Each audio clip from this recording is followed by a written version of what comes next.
નમસ્તે મિત્રો, આપ સૌ સાહિત્યપ્રેમી વાચનપ્રેમી મિત્રોનું ઓડિયો ગુજબુક્સમાં સ્વાગત છે.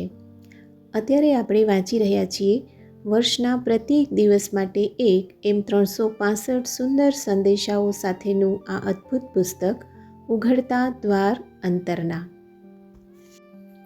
જાન્યુઆરી 11. માર્ગ તો અનેક હોય પણ ધ્યેય દરેકનું એક જ હોય છે. એ ધ્યેયને પામવા માટે હંમેશા કાં તો સહેલો રસ્તો હોય છે કે પછી અઘરો રસ્તો હોય છે. સીધો રસ્તો હોય છે અથવા વાંકો ચૂકો રસ્તો હોય છે, જે ત્યાં પહોંચતા પહેલાં રાજમાર્ગો અને આડમાર્ગો પરથી પસાર થાય છે. પસંદગી વ્યક્તિએ પોતે કરવાની છે. તમારો માર્ગ પસંદ કરવા તમે પૂરેપૂરા સ્વતંત્ર છો. એટલે એ માર્ગ શોધી કાઢો અને પછી તેને અનુસરો.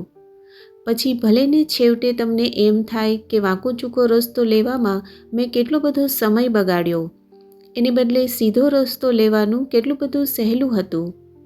તમને ખબર છે કે તમે ક્યાં જઈ રહ્યા છો અને શું કરી રહ્યા છો. તમને ખાતરી છે ને કે તમે યોગ્ય જગ્યાએ છો અને તમારી અંદર સંઘર્ષ નથી.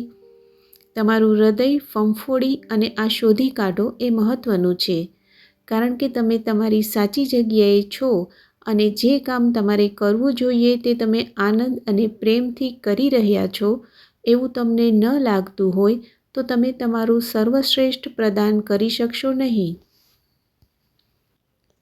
આપનો આજનો દિવસ શુભ રહે.